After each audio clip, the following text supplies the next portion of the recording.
L'hiver passé, j'ai eu besoin de mon filet social. Ma pyramide de Maslow au complet s'effondrait. Il ne restait plus qu'une ligne droite, comme celle du cœur qui arrête de battre. Cet hiver, je voulais que ça arrête, sortir de la pièce de l'existence et fermer la lumière. Je sais, c'est dark, mais suis-moi.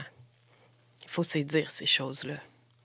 Elles sont difficiles à expliquer, compromettantes à avouer, mais je jure, c'est ça qui nous lie dans notre expérience humaine, dans notre humanité. Cet hiver, j'ai composé 811, option 2. C'est le numéro du service info social. J'ai composé ce numéro à reculons, mais en profonde détresse. Je n'avais rien à perdre. C'est difficile de demander de l'aide. C'est une posture humiliante, être bénéficiaire. Mais j'ai pris mon courage à deux mains, tassé un petit bout de brouillard, téléphoné et raconté mon histoire, sans chronologie, tout croche. C'est long à attendre après ça. Tu te demandes si t'ont oublié, mais j'ai finalement reçu l'appel. J'étais convoquée à une rencontre d'information pour les gens qui veulent de l'aide. Tout le monde ensemble dans la même salle de réunion. On repassera pour la confidentialité.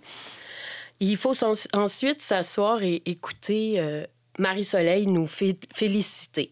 On est maintenant finaliste pour recevoir des services.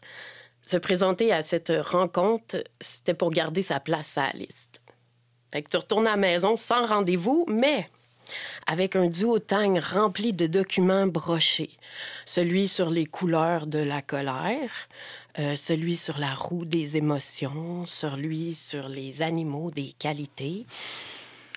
Un seul mantra me roule dans la tête. Arrête, Marjo. Reste ouverte. Tu fais des pas, tu avances vers la lumière, puis en plus, tu vas connaître les couleurs de la colère. 2 semaines passent et je reçois un appel. C'est Jean-Christophe, un psycho-éducateur. Hey, je pogne un 5 minutes monumental. Là. Moi, je suis à la maternelle, là, moi, là. J'ai 43 ans, pas 5 ans, puis de la misère à être propre à l'école. Un psycho-éducateur. Ça aurait pas pu être genre Rose-Marie Charret. Il s'appelle Jean-Christophe. C'est certain qu'il vient d'un genre de famille qui a fait de l'école à la maison puis passé 4 ans sur un voilier. C'est certain qu'il y a 20 ans, il y a des rêves, il y a des dettes de prêts et bourses fraîches et une bibliothèque remplie de duotang. Tu sais l'expression « aller quelque part à reculons ». C'est fou, les montagnes qu'on déplace en désespoir de cause. J'étais allée à mon rendez-vous. Et lentement, je me suis dépliée. C'est quand même spécial d'avoir une relation thérapeutique avec un semblable. Parce que oui, c'est ça qui s'est passé. Oui, Jean-Christophe était plus jeune et il travaillait parmi 50 Marie-Soleil dans le réseau public. Mais il était allumé, curieux, sensible. Il m'a pas infantilisée. Il m'a fait sentir compétente, valide. Il m'a pas fait sentir bénéficiaire. Un psychoède, dans le fond, c'est comme un travailleur social qui t'accompagne pour gérer les enjeux d'adaptation.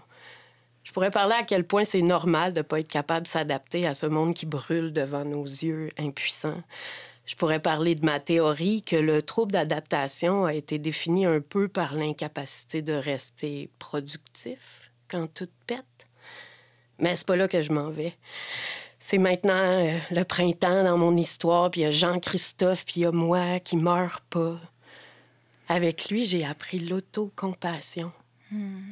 Je sais, ça sonne comme une séance de croissance personnelle avec une femme qui fait du savon avec son lait maternel. Suis-moi. C'est plus profond que ça. C'est déclenché quand on se voit, quand on se reconnaît soi-même. C'est se donner de l'espace pour être ce qu'on est. Ou être où on est rendu, maladroit, imparfait, se donner le droit de se tromper, puis d'être aimé quand même. S'arrêter devant sa honte. La honte, c'est une hématome qui reste après la violence. C'est une faille à la voix stridente. Puis l'autocompassion, ça l'endort. Avec Jean-Christophe, j'ai développé une nouvelle façon de me voir, de penser qui me ressemble, qui ressemble à la femme que je veux être, forte et vulnérable, fâchée, proactive, féconde, aimante, brillante et surtout sensible. C'est beau être sensible. Ça fait mal, oui, mais c'est un cadeau d'être sensible. Sensible aux autres, au monde, à la dignité humaine.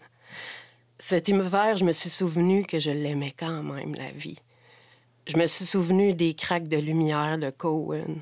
Je me suis souvenu que le sentiment de bien-être, il est tout petit. Pas criard, pas tapageur, pas mis en scène sur Instagram. Il arrive plus vite que le temps de prendre une photo.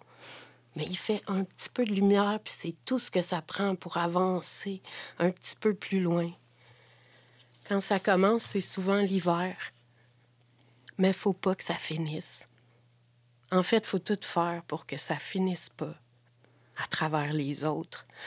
Tous ceux qui servent de maille au filet collectif. Rattacher les nœuds, refaire les liens, se réparer avec les moyens du bord.